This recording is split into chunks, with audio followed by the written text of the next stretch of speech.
Was the bucket under the mind control facility's influence as well? Had the bucket been told to do things it didn't wish to do? What kinds of things does a bucket want to do or not want to do in the first place? These questions raced furiously in Stanley's feeble mind. No! He screamed into the bucket. He couldn't accept it. His own life in someone else's control, never! He squeezed the bucket tighter. His one friend in the entire world. At this point, he could trust no one except for the bucket.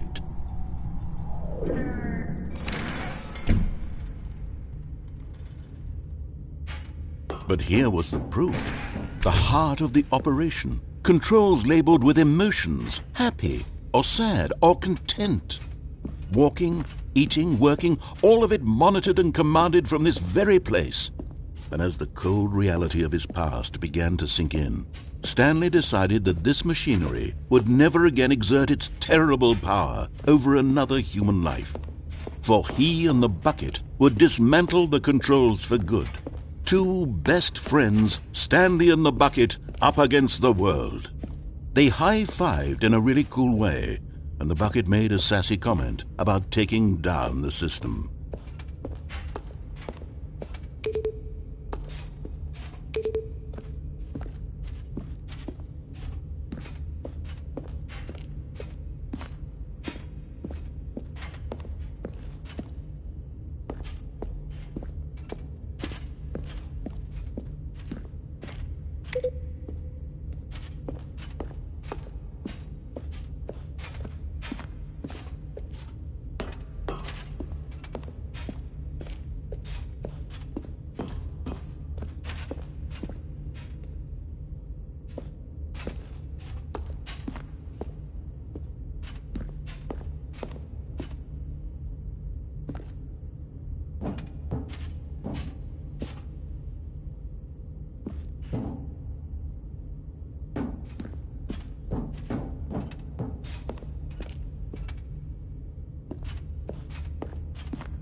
When at last they came to the source, but at the last second, the bucket jumped in and pressed the button to turn on the controls. Stanley gasped in horror.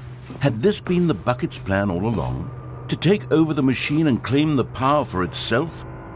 How could the bucket have betrayed him like this?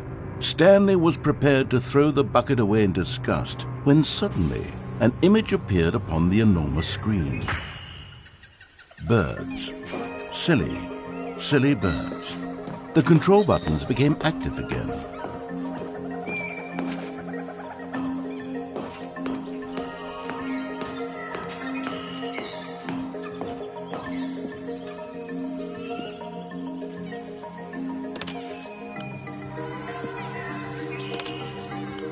Stanley flipped through one video of silly birds after another, and then it dawned on him. This wasn't a mind control facility at all. It was a facility for monitoring and surveilling silly birds all over the world. The mind controls were only a facade to disguise its true intentions. Had the bucket known this all along? Stanley marveled at the metal genius in his hands, the one who had pointed him towards this incredible discovery. Stanley and the bucket never found freedom because they spent the rest of their lives here in this place, flipping through live streams of the silliest birds imaginable. Of all the possible paths his life could have taken, this one was surely the best. And Stanley was happy.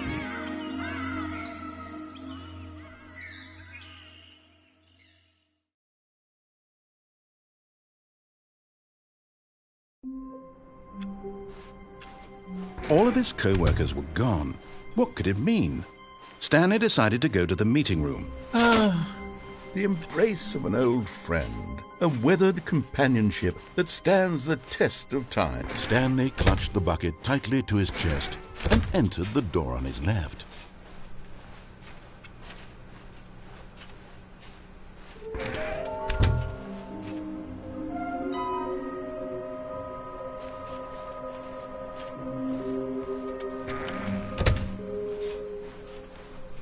Coming to a staircase, Stanley and the bucket walked upstairs to the boss's office.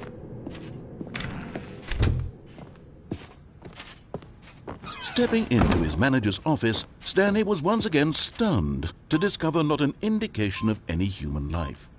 Crushed by the weight of this revelation, Stanley may have broken down into an emotional dumpster fire if not for the soothing presence of the bucket.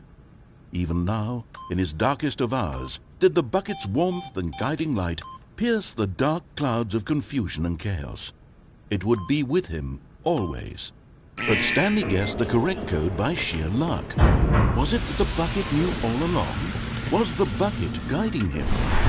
Yes, this is certainly the most logical explanation.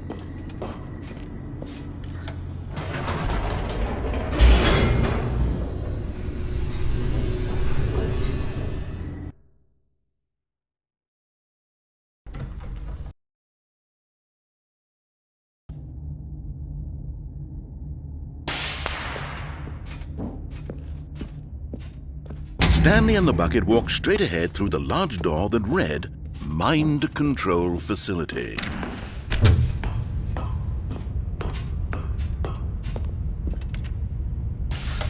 The lights rose on an enormous room packed with television screens. What horrible secret did this place hold? Stanley and the bucket both wondered to themselves.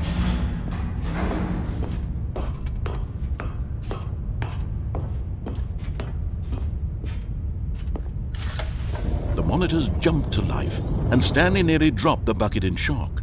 Everyone in the office was being videotaped, monitored like guinea pigs.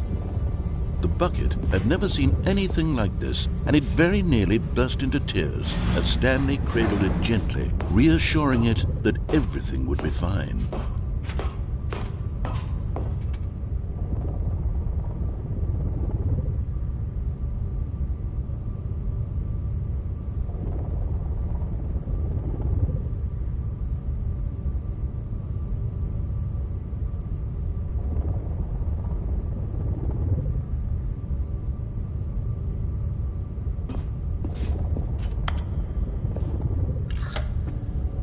Was the bucket under the mind control facility's influence as well? Had the bucket been told to do things it didn't wish to do? What kinds of things does a bucket want to do or not want to do in the first place? These questions raced furiously in Stanley's feeble mind. No! He screamed into the bucket. He couldn't accept it. His own life in someone else's control, never! He squeezed the bucket tighter. His one friend in the entire world. At this point, he could trust no one except for the bucket.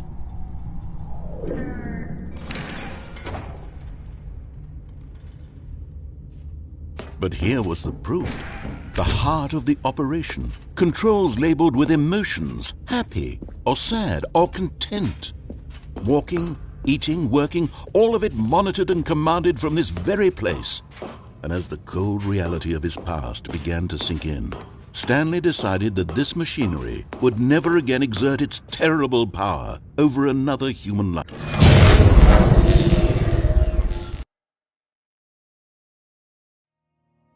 Stanley and the bucket waited in blackness. Was it over? Yes, they had done it. Stanley and the bucket had defeated their greatest and darkest enemy, freed themselves from the tyrannical grip of the evil mind control machine. Freedom was now mere moments away. Excitedly, the two of them began to discuss the kind of life they wanted to live once they stepped through this massive door. The bucket wanted to learn to roller skate. Stanley wanted to sneeze in every country on Earth. Both of them wanted to begin watching a movie, any movie, but then stop it halfway through and begin watching it in reverse from the end. True, it was a simple life they envisioned, but it was one they'd lived together, with one another to lean on, to trust, to support. What? Wait. What was happening? Why had the door stopped? Was Stanley and the bucket not about to be freed? An unbearable silence filled the room, lingering in uncertainty, until finally the truth hit Stanley square in the face. This building did not want the bucket to leave. Even the facility itself recognized the incredible calming presence of the bucket, needed the soothing warmth of the bucket, would go to any lengths not to part with the bucket. No. Stanley can't leave this place, not while he has such a precious bucket in his arms. Not while this building has anything to say about it. Stanley realized he would never again leave this very room.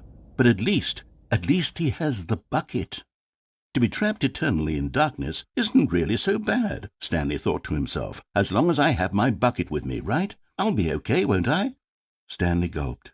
Very soon now, he was about to find out.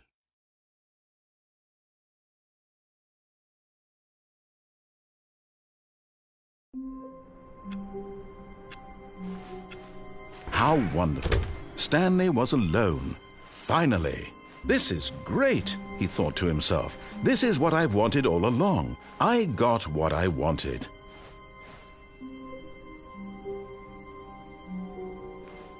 When Stanley came to a set of 2 open doors, he entered the door on his left.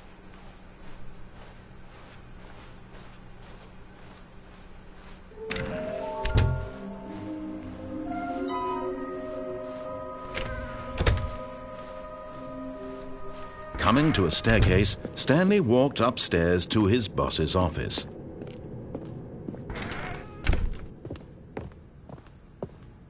Stepping into his manager's office, Stanley was once again stunned to discover not an indication of any human life. Shocked, unraveled, Stanley wondered in disbelief who orchestrated this. What Stanley was in such a rush to get through the story as quickly as possible, he didn't even have a single minute to just let the narrator talk. That kind of anxiety isn't healthy, so he relaxed for a few moments with some calming New Age music.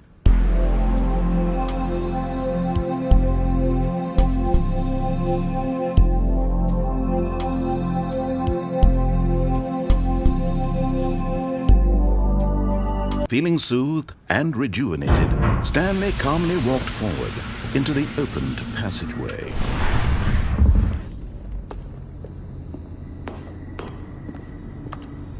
Okay, I'm going back to the name of these little Stanley figurines, and now I'm torn between Stanlerines and Figlies. What do you think, Stanley? What name better encapsulates the intrinsic sense of happiness that you get from seeing a small number in the corner of your screen go up by 1? Let me sit on it. I'm sure it will come to me.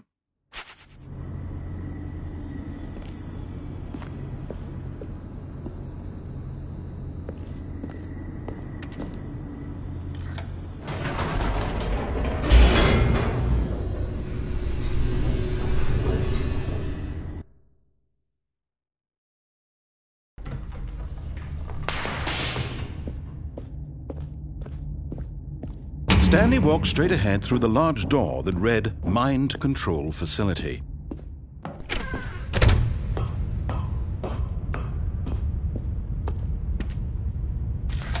The The lights rose on an enormous room packed with television screens. What horrible secret did this place hold? Stanley thought to himself. Did he have the strength to find out?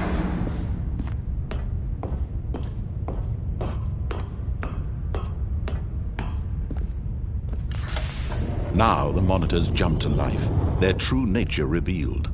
Each bore the number of an employee in the building, Stanley's co-workers.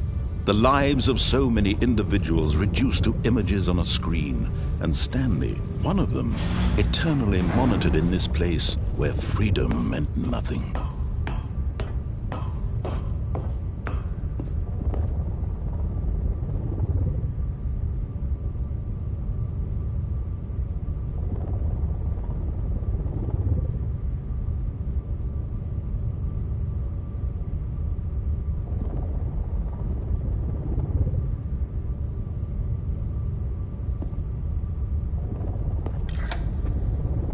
This mind control facility, it was too horrible to believe. It couldn't be true.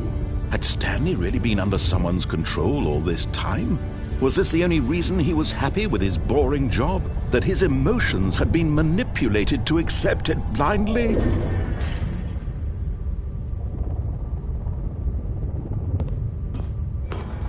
No, he refused to believe it. He couldn't accept it. His own life in someone else's control? Never!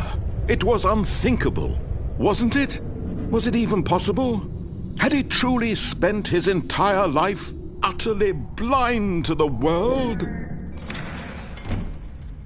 But here was the proof, the heart of the operation. Controls labeled with emotions, happy or sad or content, walking, eating, working, all of it monitored and commanded from this very place. And as the cold reality of his past began to sink in, Stanley decided that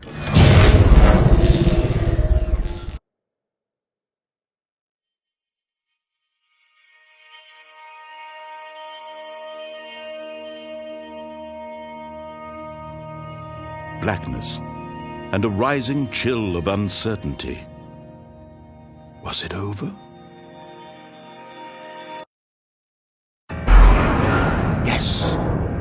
He had won. He had defeated the machine, unshackled himself from someone else's command. Freedom was mere moments away. And yet, even as the immense door slowly opened, Stanley reflected on how many puzzles still lay unsolved.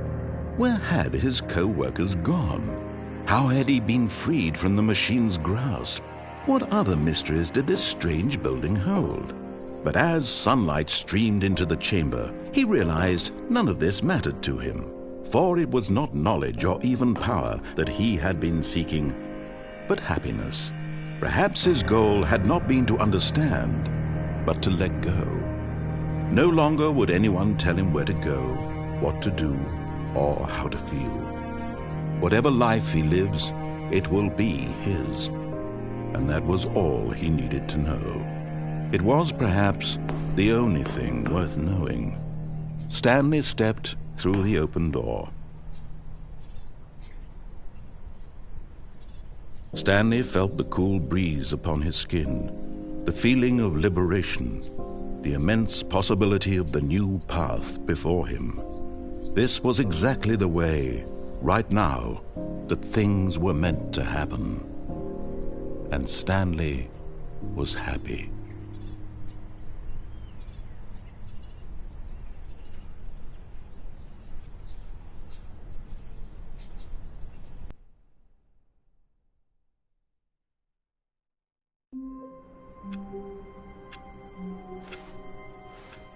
All of his co-workers were gone. What could it mean? Stanley decided to go to the meeting room.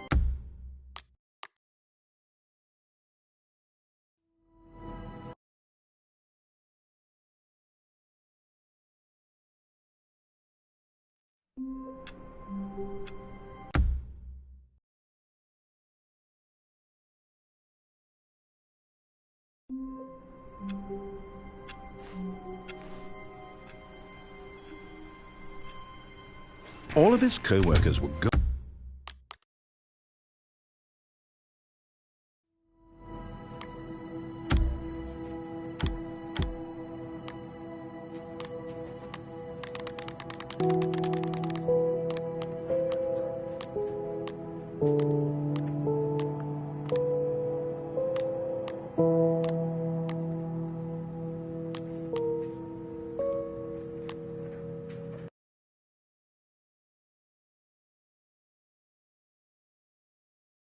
This is the story of a man.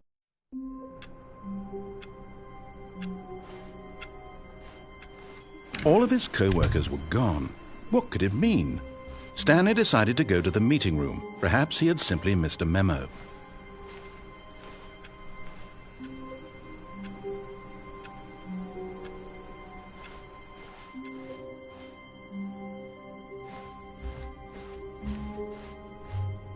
When Stanley came to a set of 2 open doors, he entered the door on his left.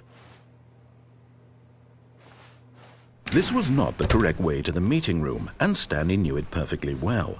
Perhaps he wanted to stop by the employee lounge first, just to admire it. It was okay. But eager to get back to business, Stanley took the first open door on his left. Stanley was so bad at following directions, it's incredible he wasn't fired years ago.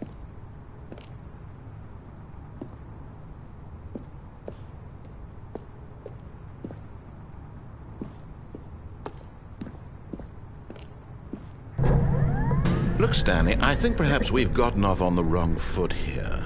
I'm not your enemy, really, I'm not. I realize that investing your trust in someone else can be difficult, but the fact is that the story has been about nothing but you all this time. There's someone you've been neglecting, Stanley. Someone you've forgotten about. Please, stop trying to make every decision by yourself. Now, I'm not asking for me, I'm asking for her. This is it, Stanley. Your chance to redeem yourself. To put your work aside, to let her back into your life. She's been waiting. That's her, Stanley. You need to be the...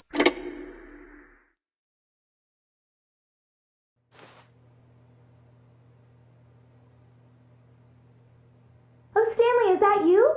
Hold on, sweetie. Sorry to keep you waiting. I'm just pulling the bread out of the oven. All right. Okay, there we go. All right, now, I want you to come in and tell me all about your day. Gotcha! Oh, come on. Did you actually think you had a loving wife who'd want to commit their life to you? I'm trying to make a point here, Stanley. I'm trying to get you to see something. Come inside. Let me show you what's really going on here. Sorry, but you're in my story now. This is a very sad story about the death of a man named Stanley.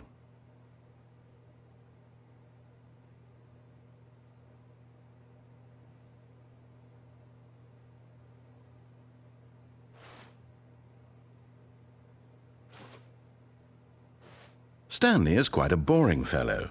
He has a job that demands nothing of him, and every button that he pushes is a reminder of the inconsequential nature of his existence.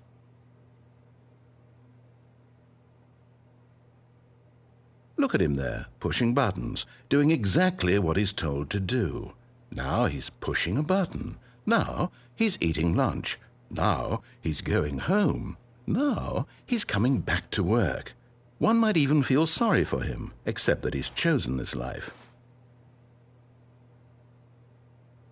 But in his mind, he can go on fantastic adventures. From behind his desk, Stanley dreamed of wild expeditions into the unknown, fantastic discoveries of new lands. It was wonderful, and each day that he returned to work was a reminder that none of it would ever happen to him. And so he began to fantasize about his own job. First, he imagined that one day while at work, he stepped up from his desk to realize that all of his co-workers, his boss, everyone in the building had suddenly vanished off the face of the earth. The thought excited him terribly.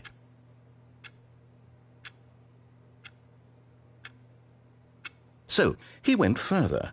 He imagined that he came to 2 open doors and that he could go through either. At last, choice.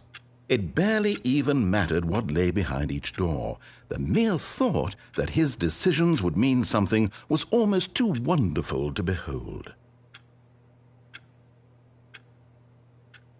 As he wandered through this fantasy world, he began to fill it with many possible paths and destinations.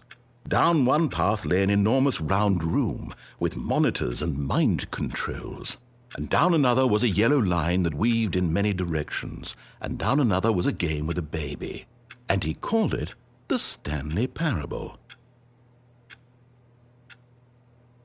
It was such a wonderful fantasy, and so in his head he relived it again, and then again, and again, over and over, wishing beyond hope that it would never end, that he might always feel this free. Surely there's an answer down some new path, mustn't there be? Perhaps if he played just one more time. But there is no answer.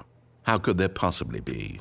In reality, all he's doing is pushing the same buttons he always has. Nothing has changed. The longer he spends here, the more invested he gets, the more he forgets which life is the real one.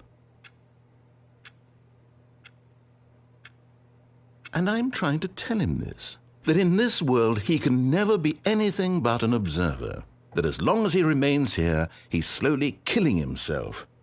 But he won't listen to me. He won't stop. Here, watch this. Stanley, the next time the screen asks you to push a button, do not do it.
You see? Can he just not hear me?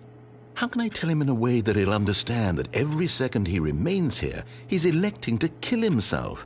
How can I get him to see what I see? How can I make him look at himself? I suppose I can't, not in the way I want him to. But I don't make the rules. I simply play to my intended purpose, the same as Stanley. We're not so different, I suppose. I'll try once more to convey all this to him. I'm compelled to. I must. Perhaps, well, maybe this time he'll see. Maybe this time. And I tried again, and Stanley pushed a button. And I tried again, and Stanley pushed a button.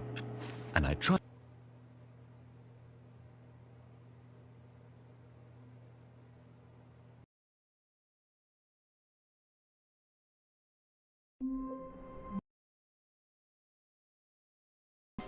All of his co-workers were gone. What could it mean? Stanley decided to go to the meeting room. Perhaps he had simply missed a memo.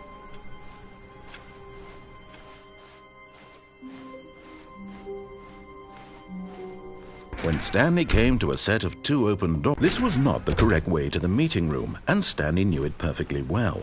Perhaps he wanted to stop by the employee lounge first, just to admire it.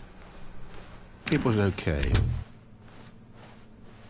But eager to get back to business, Stanley took the first open door on his left.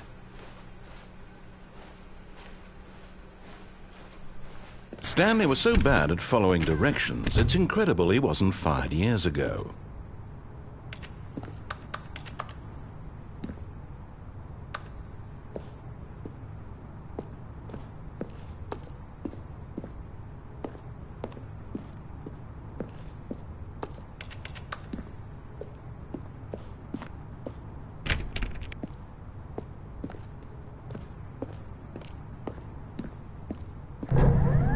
Look, Stanley, I think perhaps we've gotten off on the wrong foot here. I'm not your enemy, really, I'm not. I realize that investing your trust in someone else can be difficult, but the fact is that the story has been about nothing but you all this time. There's someone you've been neglecting, Stanley. Someone you forgot. What? Really? I was in the middle of something. Do you have zero consideration for others? Are you that convinced that I want something bad to happen to you? Why, I don't know how to convince you of this, but I really do want to help you, to show you something beautiful. Look, let me prove it.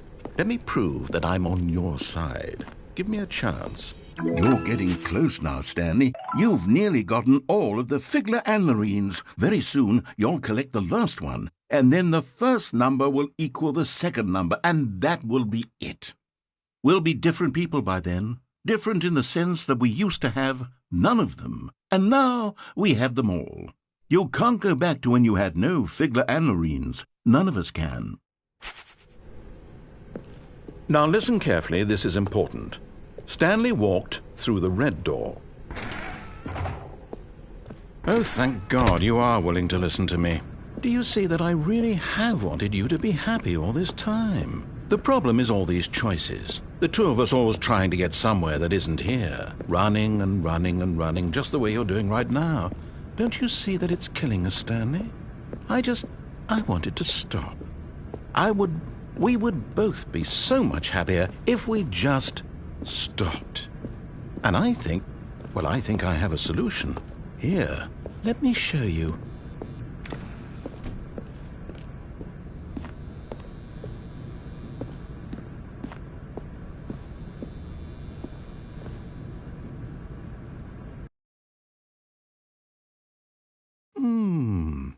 What do we want? What are we looking for?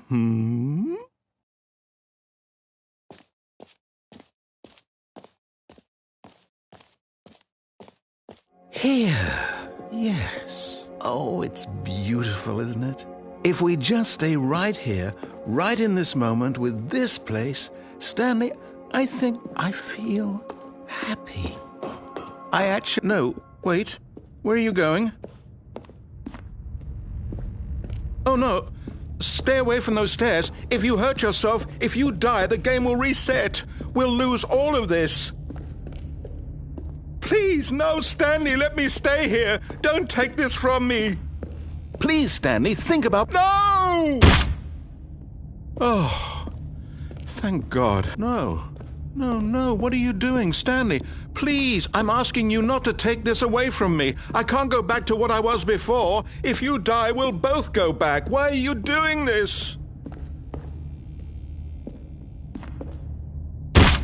Stanley, let's go back to the other room.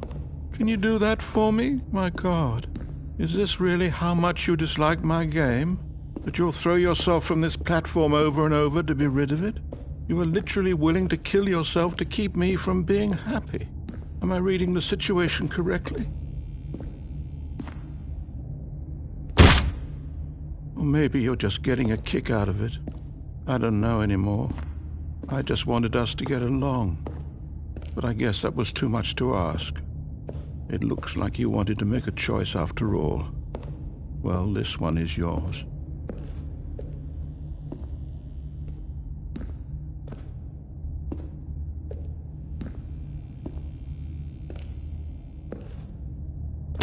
Is it over? It's going to restart, isn't it? I'm going back.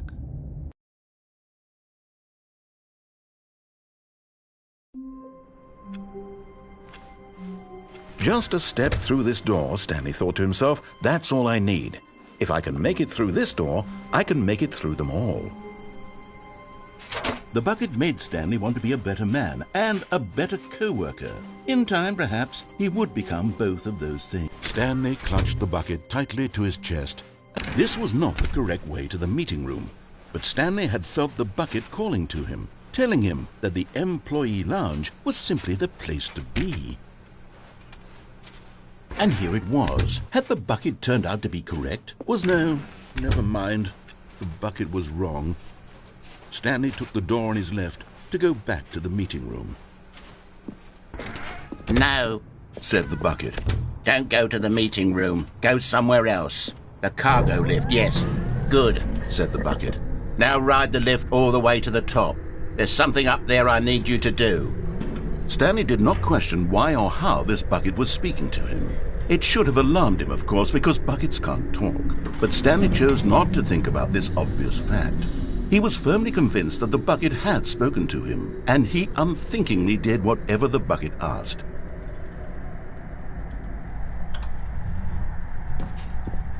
In here, Said the bucket. go into this dark room over here. Stanley once again obeyed blindly. Now pick up the phone. Said the bucket. Pick up. This is the sad story of a man named Stanley and his bucket. Once upon a time, I gave Stanley a bucket because I thought he was lonely and could use a friend. And then, very distressingly, he began to believe the bucket could speak to him.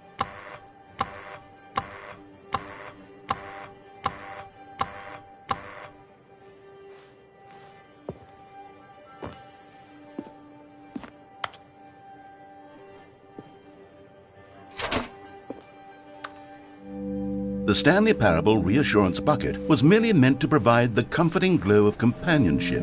It doesn't literally talk and give you orders. Whatever Stanley is hearing the bucket say to him is just in his head. Lately, I've been concerned about him. Wouldn't you be concerned as well? To see him delusional like this, obsessing over an inanimate metal object? I want to say something to him, but I don't know how I can convince him. I don't know if he'll listen to me.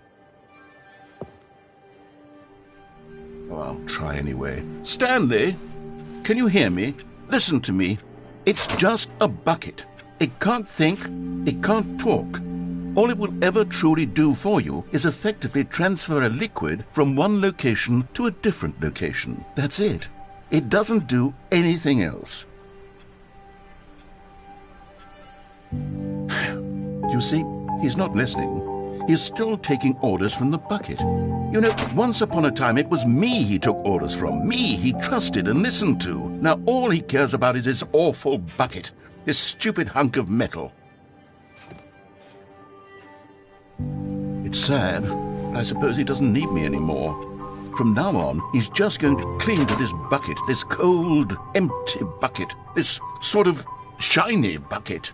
Well, I'll give it this. The bucket does have a nice shine to it. Yes, I suppose on closer inspection that it doesn't quite look like your average hardware store bucket. It's just a little more, what am I trying to say?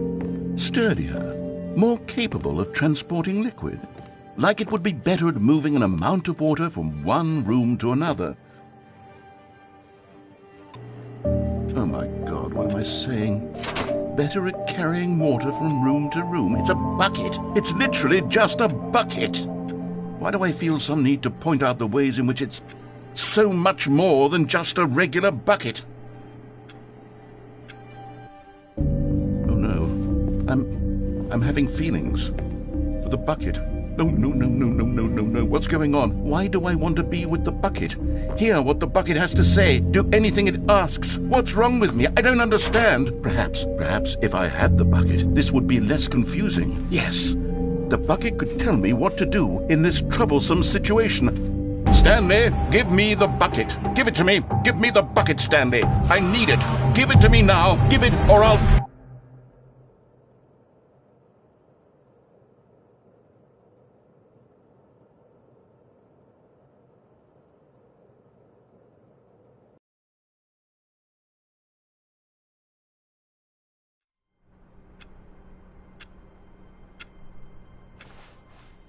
All of his co-workers were gone. What could it mean? Stanley decided to go to the meeting room. Perhaps he had simply missed a memo.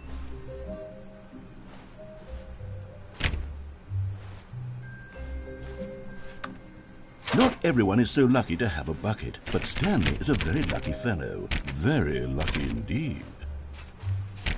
Stanley pressed the bucket upon every little thing in the office. Nothing responded to the bucket's touch, but it did little to discourage Stanley's belief in the magic of the bucket. Stanley clung the bucket to his cheek. Could his co-workers really all be gone?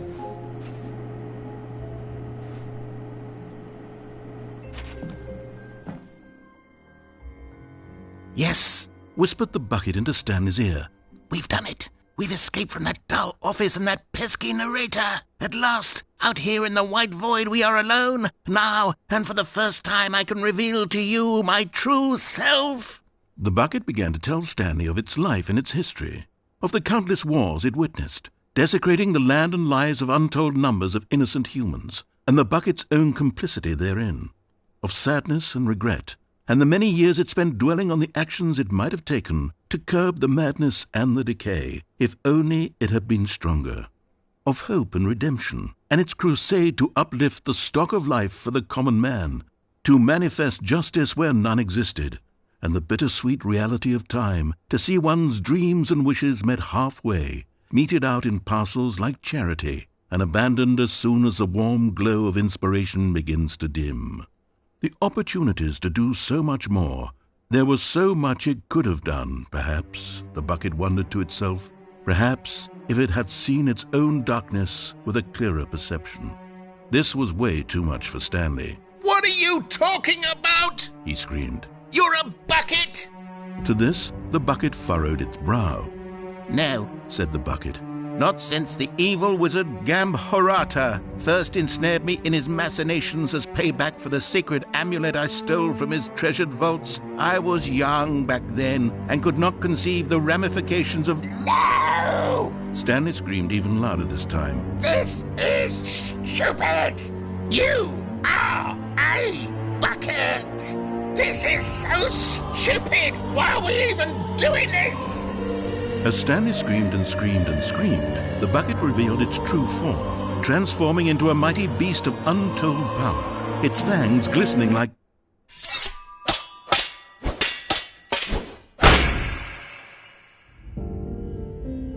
My God, Stanley, you did it. You saved us from the bucket. Thank God you already had all 12 emblems of sages and knew the incantations to summon their true power. Otherwise, we would have easily been overwhelmed by the bucket's power. I'm speechless. You've demonstrated such bravery here today. Come, let's restart the game, and we'll agree to never again go trifling with this bucket, nor the dark magic cast away inside of it.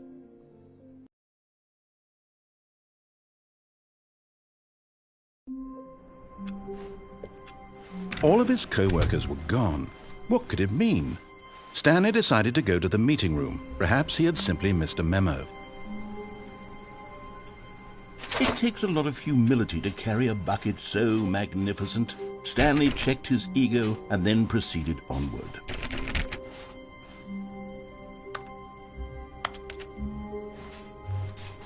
Stanley clutched the bucket tightly to his chest and entered the door on his left. This was not the correct way to the meeting room, but Stanley had felt the bucket calling to him, telling him that the employee lounge was simply the place to be. And here it was. Had the bucket turned out to be correct? Was this... No, never mind. The bucket was wrong. Stanley took the door on his left to go back to the meeting room. No, said the bucket. Don't go to the meeting room. Go somewhere else. The cargo lift, yeah, good, said the bucket. Now ride the lift all the way to the top. There's something up there I need you to do. Stanley did not question why or how this bucket was speaking to him. It should have alarmed him, of course, because buckets can't talk. But Stanley chose not to think about this obvious fact. He was firmly convinced that the bucket had spoken to him, and he unthinkingly did whatever the bucket asked.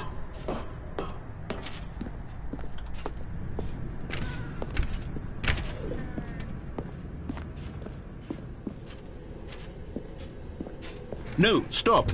Look there on the wall, you see? There's a sign right there. It says, "No buckets past this point."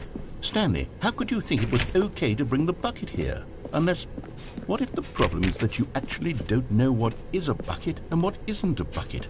I suppose that would explain a lot about your behavior up to this point. Which, if that's true, well, my goodness, I think we have to do something about it. This misunderstanding could have dire consequences on the entire rest of the game if not addressed quickly and properly. So much of the impact of the story is dependent on your understanding of what is and isn't a bucket. Please, step in here for a moment.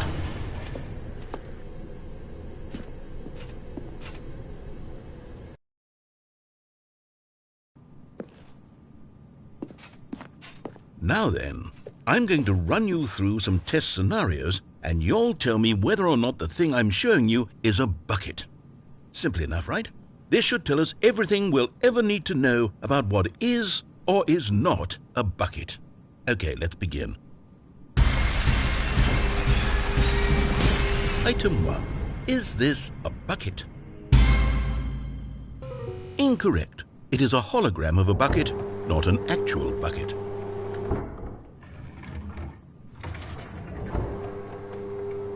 Item 2. Is this a bucket? Incorrect. It is a 3D printed recreation of a bucket, not an actual bucket.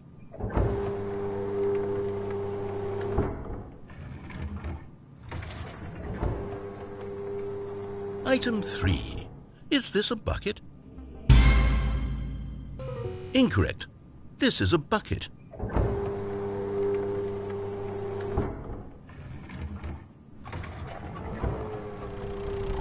Item 4. Is this a bucket?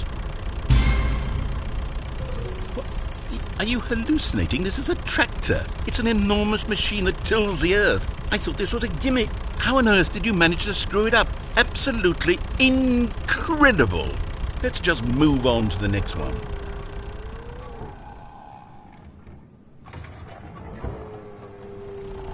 Is this a bucket?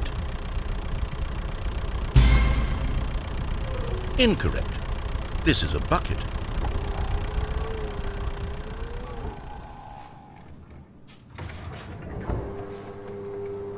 Item 6. Is this a bucket? Trick question. Both. Gotcha.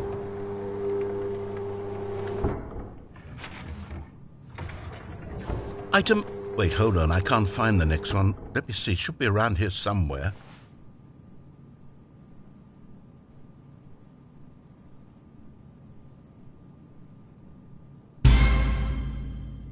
Okay, you and I both know there isn't anything here. And I don't appreciate the implication that nothing is a bucket when we both clearly know that a bucket is something, and therefore nothing could possibly be something.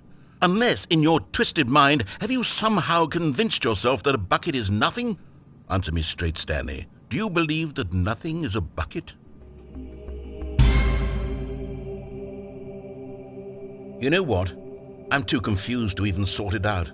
I've lost all sense of perspective. What is a bucket? What isn't a bucket? Mere moments ago I could answer these questions with confidence, and yet now I'm somewhat adrift. Do any of us know what a bucket is? Am I a bucket? Stanley, I can't keep doing this. I'm losing myself, and myself was all I ever had to begin with.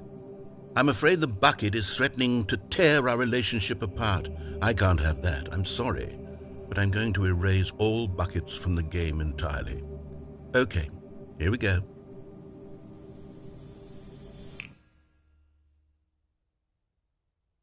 What happened? Is everything gone? Why did everything disappear? Wait, was everything a bucket? Every single thing in the game was a bucket.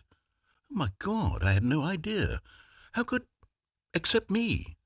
I'm not a bucket after all. And you, Stanley, you're still here. You're not a bucket either. Oh, this is wonderful news. We're not buckets.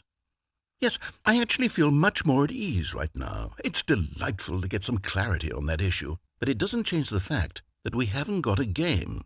So, tell you what, I'll reset everything and we'll put back all of the buckets, okay? And we'll know that it's all a bucket. But if you run into anyone else, maybe don't mention that.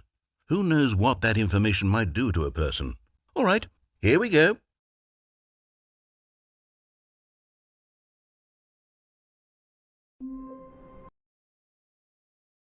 Soft wind blew outside and perhaps rain started, and if it did, it stopped shortly after. Stanley hoped that he would one day see weather.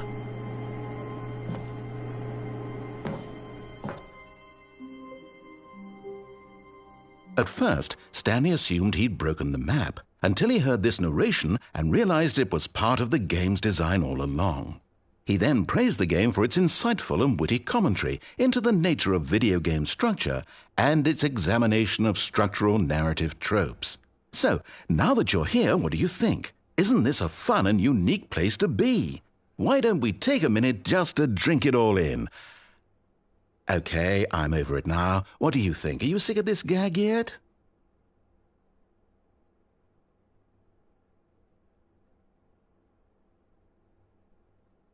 Well, I don't know how to say this politely, but you could literally just restart the game any old time you want, like right now. You could have done it just then. Now would also be an appropriate time to quit.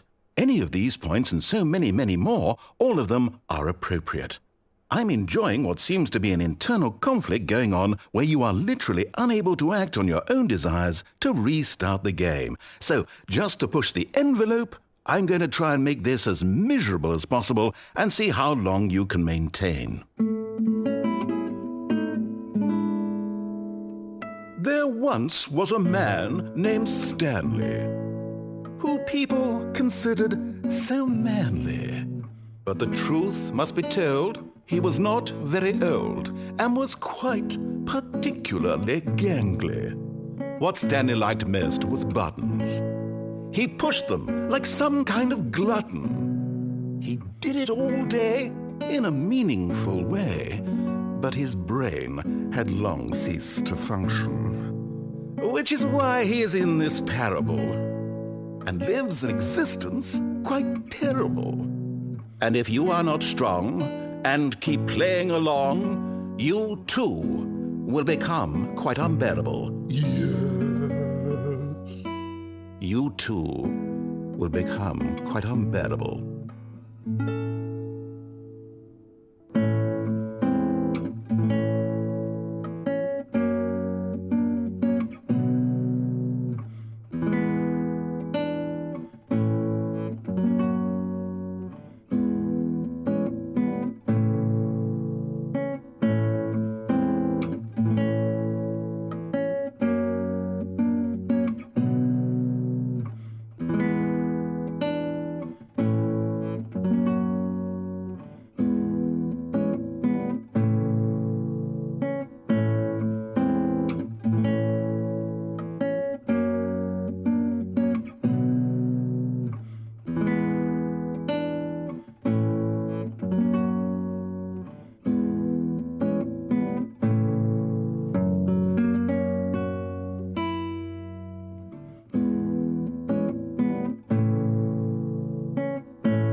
All of his co-workers were gone.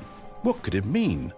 Stanley decided to go to the meeting room. Perhaps he had simply missed a memo.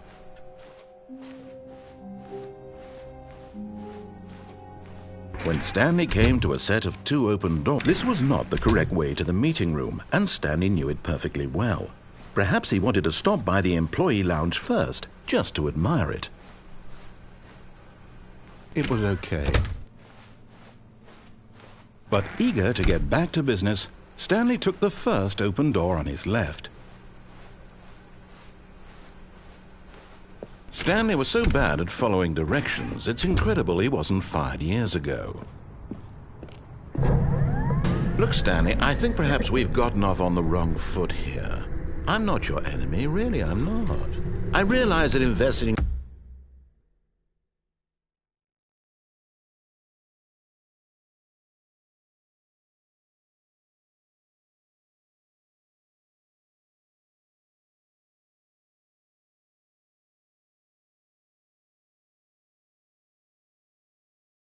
your trust in someone else can be difficult, but the fact is that the story has been about nothing but you all this time. There's someone you've been neglecting, Stanley.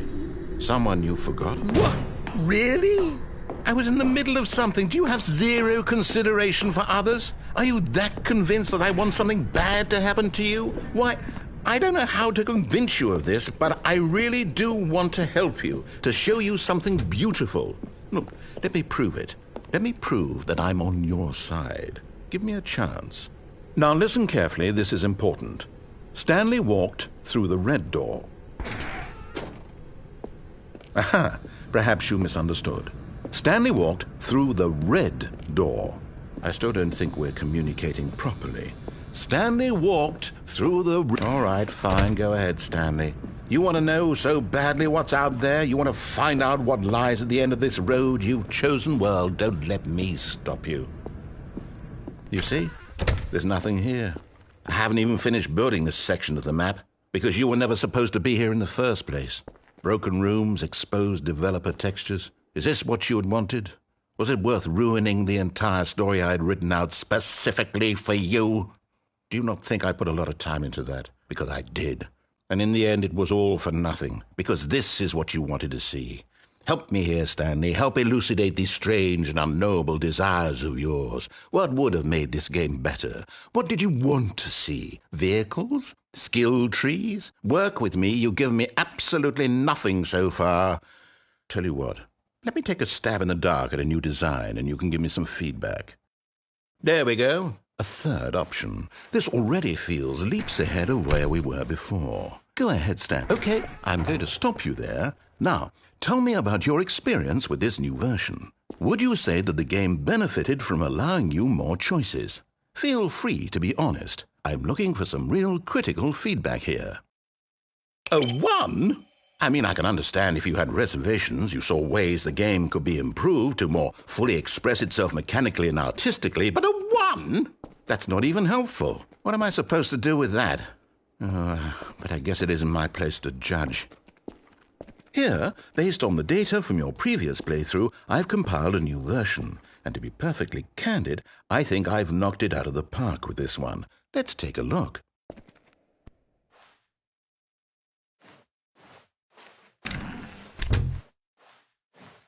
Now, would you say that competitive leaderboard helped you feel motivated to keep walking through doors? Again, honest answers, please.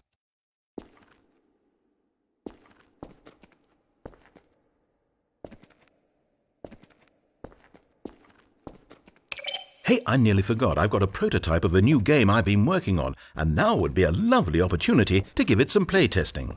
You wouldn't mind taking a look at it, would you? Perfect. Let me boot it up. In this game, the baby crawls left towards danger. You click the button to move him back to the right, and if he reaches the fire, you fail. It's a very meaningful game, all about the desperation and tedium of endlessly confronting the demands of family life. I think the art world will really take notice. But of course, the message of the game only becomes clear once you've been playing it for about 4 hours. So why don't you give it 4 hours of play to make sure it's effective? Be sure to keep notes on your experience.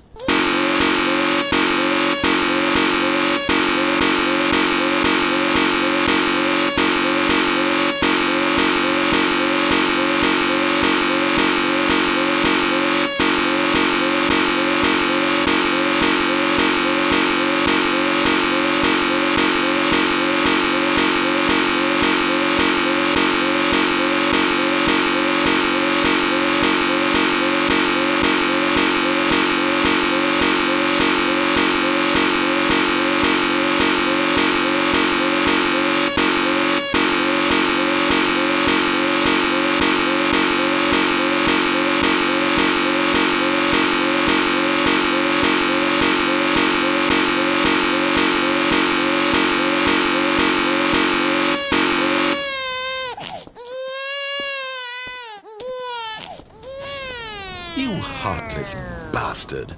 Did you do it because you hate babies or purely to spite me? Because if it's the latter, well, I don't know what to do. I'm completely out of ideas. I can't think of a single thing that might improve the experience for me. I'm not even going to try. I'm out. I'm done. It's over. Thank you for playing. Your input was extremely valuable. Oh, hey, since my game was so awful, why don't we play someone else's game? Just to ease the pain. Let's see. What do we have here? Yes, this seems like it'll work. Let's give it a shot.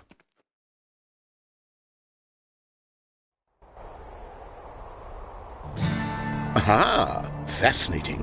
What do you think this game is about, Stanley? What's our backstory? What is our motivation?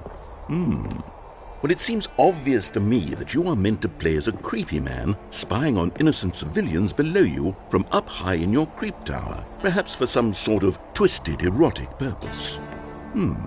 Yes, that must be it.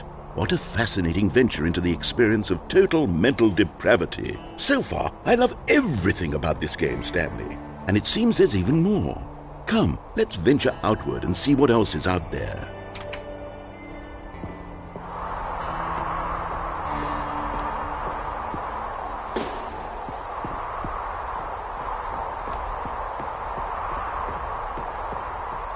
Oh, no. No, it can't be. It is. It's an open world game. Good God, quickly, block it off. Oh, thank goodness, Stanley. What a close call. You nearly wandered off into that thing. That big, open, just wandering around. No right or wrong directions. No path to follow. You can just go in any... Oh, thank heavens we avoided it. We're out of the woods now, Stanley. Okay, I'm going to get us out of here. Let's find another game. Preferably something with walls. Something with nice, big, insurmountable walls. Okay, I think this will be just the thing.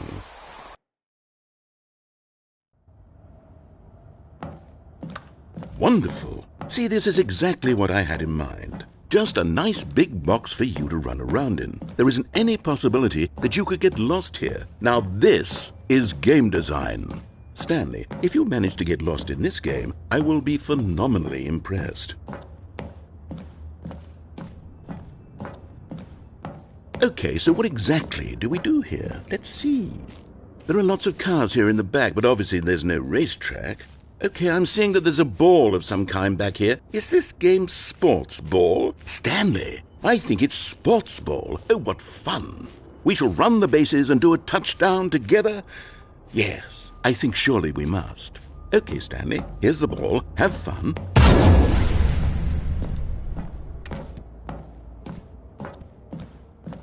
Hold on. What are you doing?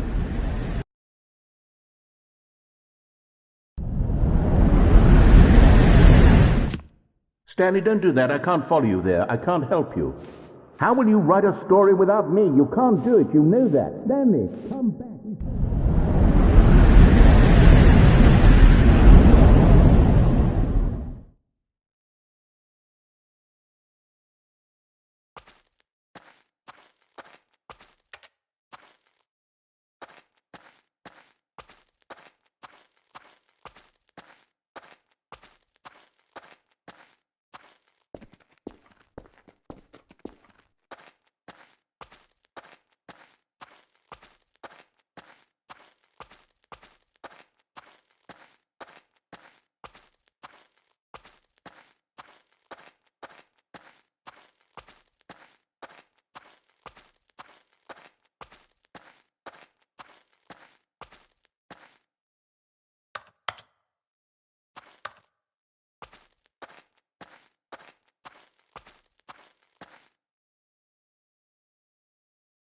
I wonder what he found. If what he wanted was to be the leading man in his own story, well, perhaps he's gotten it, down in wherever he is right now.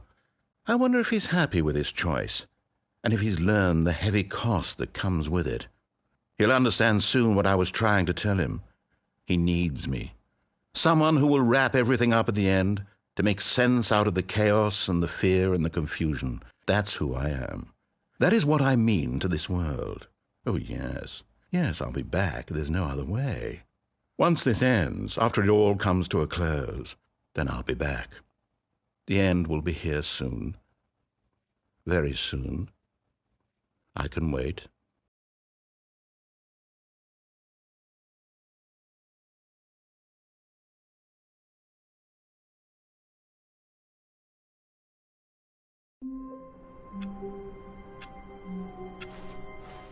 All of his co-workers were gone. What could it mean? Stanley decided to go to the meeting room. Perhaps he had simply missed a memo.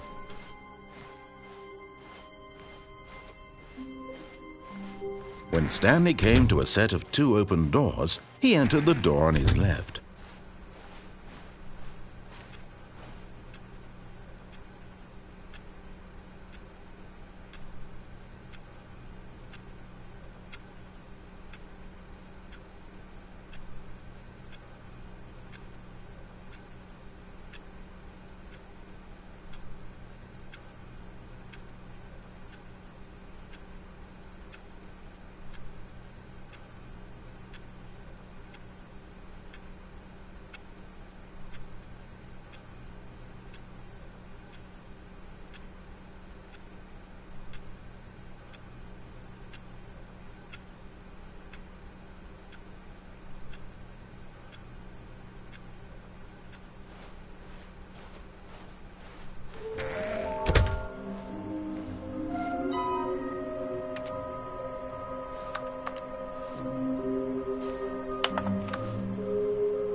Stanley stepped into the broom closet, but there was nothing here, so he turned around and got back on track.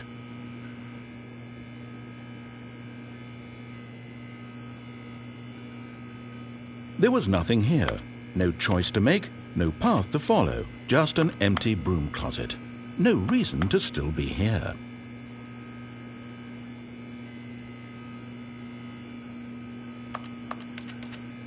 It was baffling that Stanley was still just sitting in the broom closet.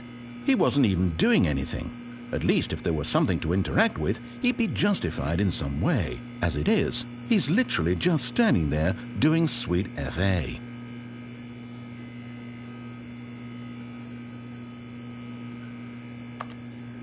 Are you really still in the broom closet? Standing around doing nothing? Why? Please offer me some explanation here. I'm genuinely confused.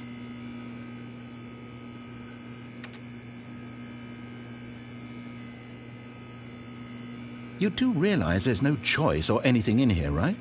If I'd said Stanley walked past the broom closet, at least you would have had a reason for exploring it to find out. But it didn't even occur to me because literally this closet is of absolutely no significance to the story whatsoever. I never would have thought to mention it.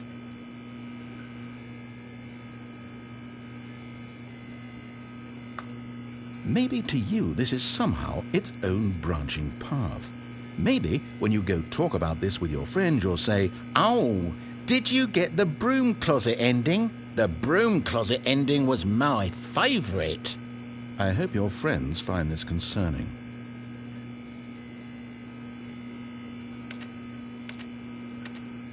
Stanley was fat and ugly and really stupid. He probably only got the job because of a family connection. That's how stupid he is. That or with drug money. Also, Stanley is addicted to drugs and hookers.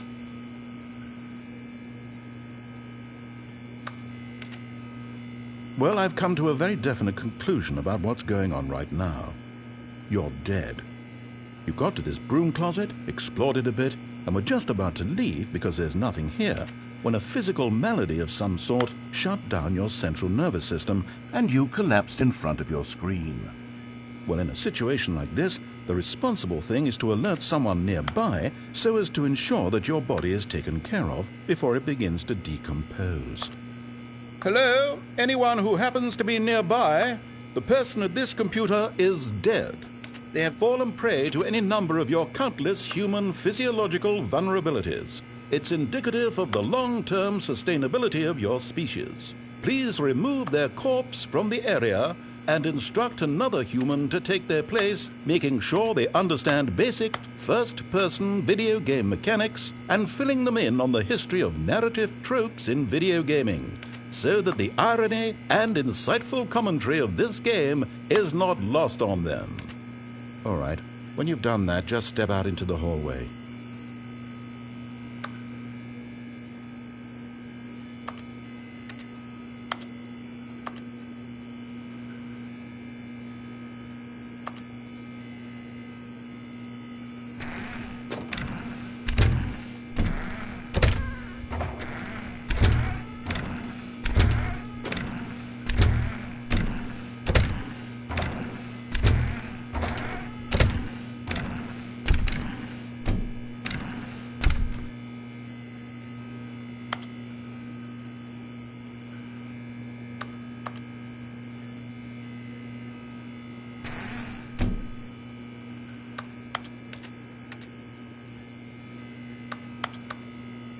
Ah, second player. It's good to have you on board. I guarantee you can't do any. Coming to a staircase, Stanley walked upstairs to his boss's office.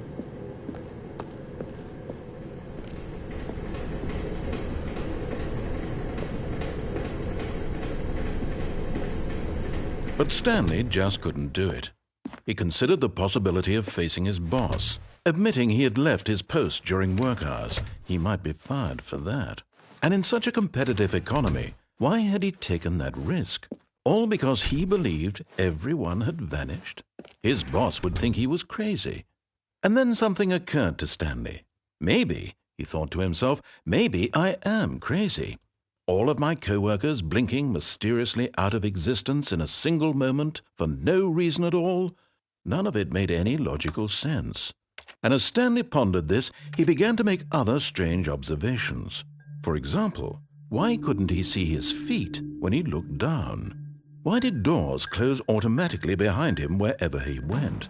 And for that matter, these rooms were starting to look pretty familiar. Were they simply repeating? No, Stanley said to himself, this is all too strange. This can't be real. And at last, he came to the conclusion that had been on the tip of his tongue. He just hadn't found the words for it. "I'm dreaming!" he yelled. "This is all a dream." Oh, what a relief Stanley felt to have finally found an answer, an explanation. His co-workers weren't actually gone. He wasn't going to lose his job. He wasn't crazy after all.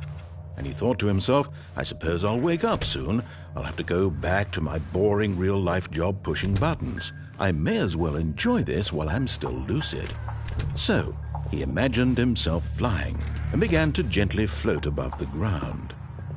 Then he imagined himself soaring through space on a magical starfield, and it too appeared. It was so much fun, and Stanley marveled that he had still not woken up. How was he remaining so lucid? And then perhaps the strangest question of them all entered Stanley's head. One he was amazed he hadn't asked himself sooner. Why is there a voice in my head dictating everything that I'm doing and thinking? Now the voice was describing itself being considered by Stanley, who found it particularly strange. I'm dreaming about a voice describing me, thinking about how it's describing my thoughts, he thought. And while he thought it all very odd and wondered if this voice spoke to all people in their dreams, the truth was that, of course, this was not a dream. How could it be? Was Stanley simply deceiving himself, believing that if he's asleep, he doesn't have to take responsibility for himself? Stanley is as awake right now as he's ever been in his life. Now, hearing the voice speak these words was quite a shock to Stanley. After all, he knew for certain, beyond a doubt, that this was in fact a dream. Did the voice not see him float and make the magical stars just a moment ago? How else would the voice explain all that? This voice was a part of himself too. Surely, if he could just... He would prove it. He would prove that he was in control, that this was a dream. So he closed his eyes gently, and he invited himself to wake up. He felt the cool weight of the blanket on his skin, the press of the mattress on his back, the fresh air of a world outside this one. Let me wake up, he thought to himself. I'm through with this dream. I wish it to be over. Let me go back to my job. Let me continue pushing the buttons. Please, it's all I want. I want my apartment and my wife and my job. All I want is my life exactly the way it's always been. My life is normal. I am normal. Everything will be fine. I am okay.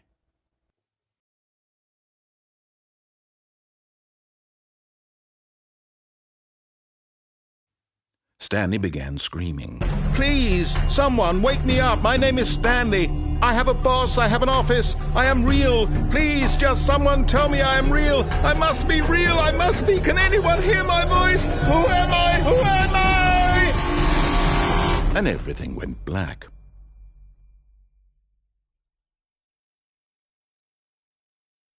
This is the story of a woman named Mariella. Mariella woke up on a day like any other. She arose, got dressed, gathered her belongings, and walked to her place of work. But on this particular day, her walk was interrupted by the body of a man who had stumbled through town talking and screaming to himself, and then collapsed dead on the sidewalk. And although she would soon turn to go call for an ambulance, for just a few brief moments she considered the strange man. He was obviously crazy, this much she knew. Everyone knows what crazy people look like. And in that moment, she thought to herself how lucky she was to be normal. I am sane. I am in control of my mind. I know what is real and what isn't. It was comforting to think this, and in a certain way, seeing this man made her feel better. But then she remembered the meeting she had scheduled for that day. the very important people whose impressions of her would affect her career, and by extension, the rest of her life. She had no time for this, so it was only a moment that she stood there, staring down at the body. And then she turned and ran.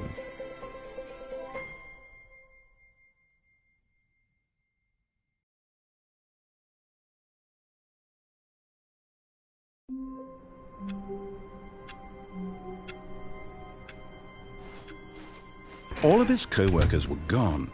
What could it mean? Stanley decided to go to the meeting room. Perhaps he had simply missed a memo.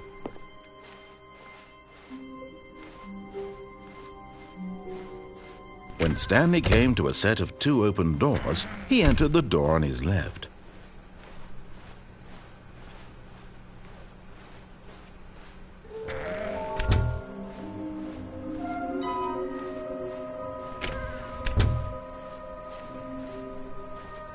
Coming to a staircase, Stanley walked upstairs to his boss's office.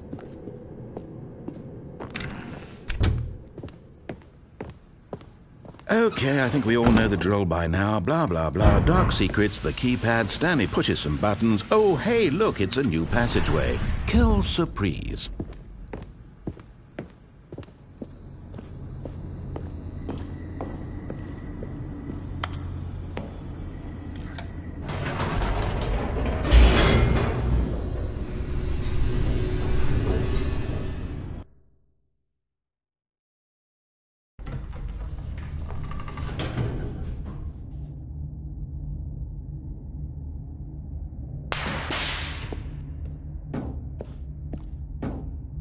Stanley walked straight ahead through the large door that read Mind Control Facility.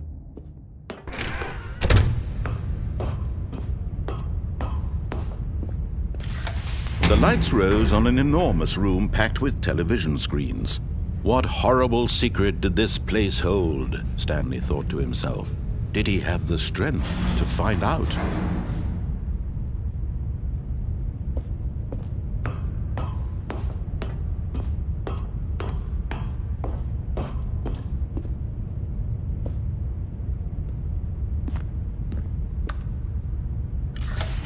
Now the monitors jumped to life, their true nature revealed. Each bore the number of an employee in the building, Stanley's co-workers. The lives of so many individuals reduced to images on a screen, and Stanley, one of them, eternally monitored in this place where freedom meant nothing.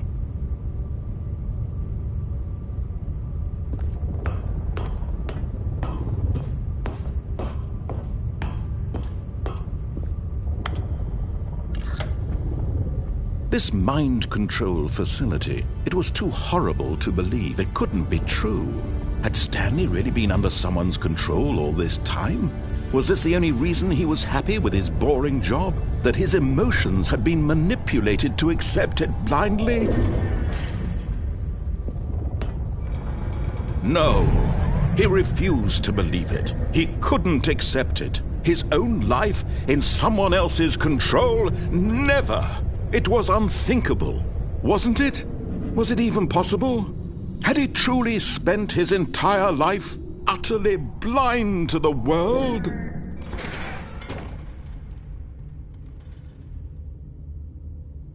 But here was the proof, the heart of the operation. Controls labeled with emotions, happy or sad or content. Walking, eating, working, all of it monitored and commanded from this very place.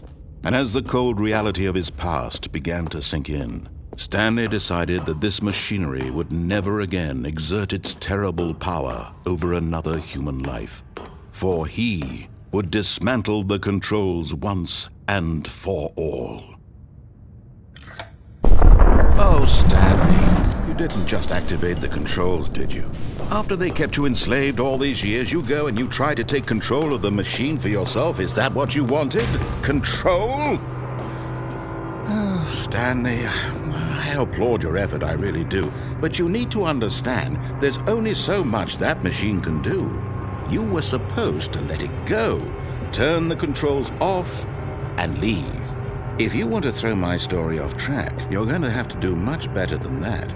I'm afraid you don't have nearly the power you think you do. For example, and I believe you'll find this pertinent, Stanley suddenly realized he had just initiated the network's emergency detonation system. In the event that this machine is activated without proper DNA identification, nuclear detonators are said to explode, eliminating the entire complex. How long until detonation then? Let's say, 2 minutes. Now this is making things a little more fun, isn't it, Stanley? It's your time to shine. You are the star. It's your story now. Shape it to your heart's desires. Oh, this is much better than what I had in mind. What a shame we have so little time left to enjoy it. Mere moments until the bomb goes off. But what precious moments each one of them is. More time to talk about you, about me, where we're going, what all this means. I barely know where to start. What's that? You'd like to know where your co-workers are? A moment of solace before you're obliterated? All right, I'm in a good mood. You're going to die anyway. I'll tell you exactly what happened to them. I erased them. I turned off the machine. I set you free. Of course, that was merely in this instance of the story. Sometimes when I tell it, I simply let you sit there in your office forever, pushing buttons endlessly and then dying alone. Other times, I let the office sink into the ground, swallowing everyone inside, or I let it burn to a crisp. I have to say this, though, this version of events has been rather amusing. Watching you try to make sense of everything and take back the control wrested away from you, it's quite rich. I almost hate to see it go. But I'm sure whatever I come up with on the next go-around will be even better. My goodness, only 34 seconds left. But I'm enjoying this so much. You know what? To hell with it. I'm going to put some extra time on the clock. Why not? These are precious additional seconds, Stanley. Time doesn't grow on trees. Oh dear me, what's the matter, Stanley? Is it that you have no idea where you're going or what you're supposed to be doing right now? Or did you just assume when you saw that timer that something in this room was capable of turning it off? I mean, look at you. Running from button to button, screen to screen, clicking on every little thing in this room. These numbered buttons, no, these colored ones. Or maybe this big red button, or this door. Everything, anything, something here will save me. Why would you think that, Stanley? That this video game can be beaten? Won? Solved? Do you have any idea what your purpose in this place is? Stanley, you're in for quite a disappointment. But here's a spoiler for you. That timer isn't a catalyst to keep the action moving along. It's just seconds ticking away to your death. You're only still playing instead of watching a cutscene because I want to watch you for every moment that you're powerless. To see you made humble. This is not a challenge. It's a tragedy. You wanted to control this world, that's fine. But I'm going to destroy it first, so you can't. Take a look at the clock, Stanley. That's 30 seconds you have left to struggle. 30 seconds until a big boom and then nothing. No ending here, just you being blown to pieces. Will you cling desperately to your frail life, or will you let it go peacefully? Another choice. Make it count, or don't. It's all the same to me, all a part of the joke. And believe me, I will be laughing at every second of your inevitable life from the moment we fade in until the moment I say, happily ever up.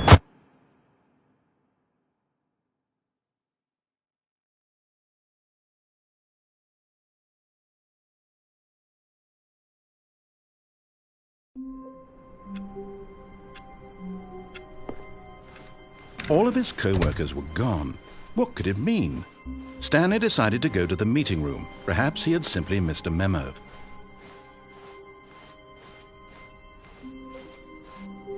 When Stanley came to a set of 2 open doors, this was not the correct way to the meeting room, and Stanley knew it perfectly well. Perhaps he wanted to stop by the employee lounge first, just to admire it. It was okay. But eager to get back to business, Stanley took the first open door on his left.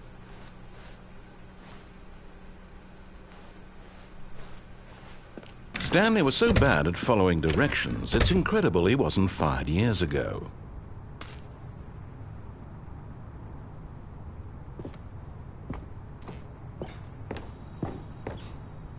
And there it is, the last Stiggly Wiggly. Savor this moment, Stanley. This is a real accomplishment. This is doing something just for the sake of doing it. Where so many people expect to be rewarded for the most trivial achievements, you've insisted that a job well done is its own reward. I would tell you that I'm proud of you for collecting them all, but that would be like a reward, and we can't have that. So, instead I'll just say, it's done. We're all done here, and now we can go to whatever the hell you were doing before you hunted for figurines.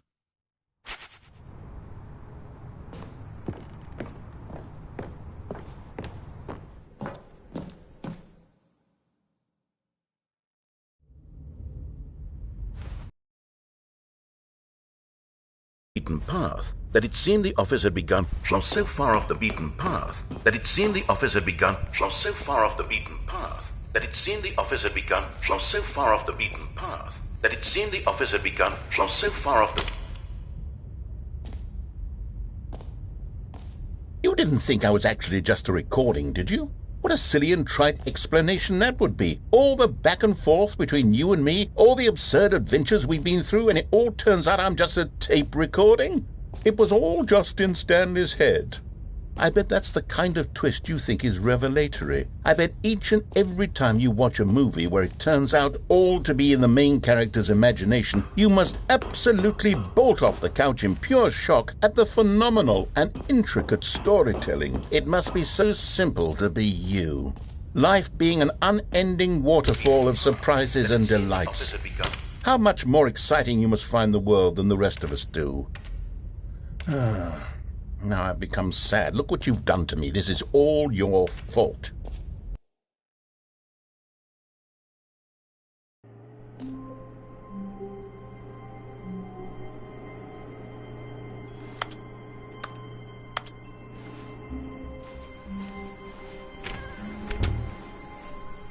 Stanley, I'm sorry, but I have to put a pause on things. It's those figurines, those figglers. I haven't stopped thinking about them since you nabbed every last one. Wasn't it just the most intrinsically fulfilling moment of your entire life? Didn't it fill you to the brim with inner richness? Yes, I know we're supposed to be telling a story, but won't you please indulge me with one more trip back to the memory zone? I would love nothing more than to revisit the figurines. Just one more time.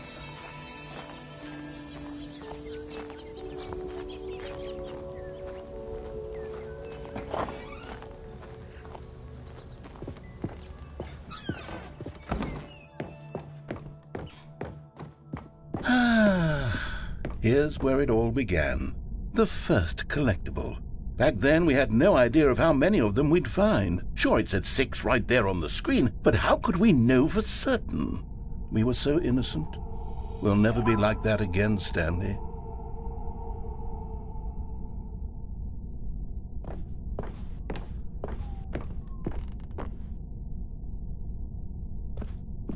And here was the second Stanlerine. I'll be honest, back then I had no faith in you to find any of them, let alone 6.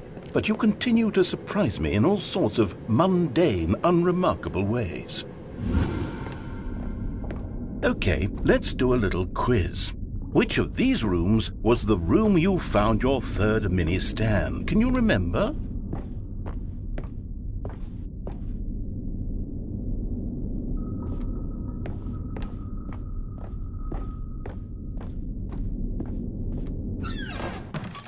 Hey, that's exactly right. It was here in the boss's bathroom. It was the third one. You picked it up, and then after that, you had 3 of them. I'm glad these moments are so crystal clear in your memory, but I shouldn't be surprised. After all, science tells us that it's impossible to forget your third time doing anything.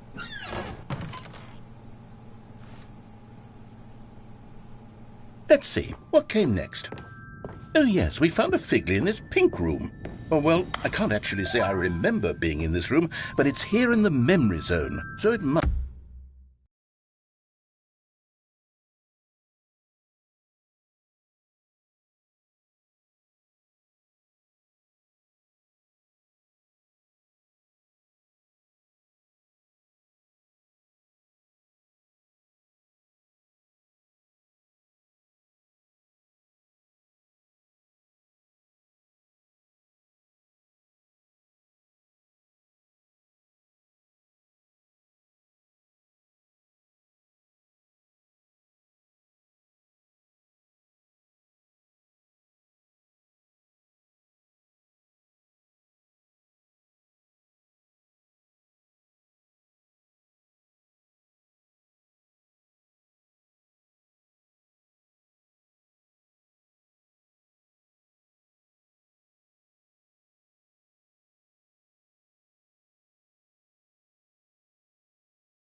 must have happened.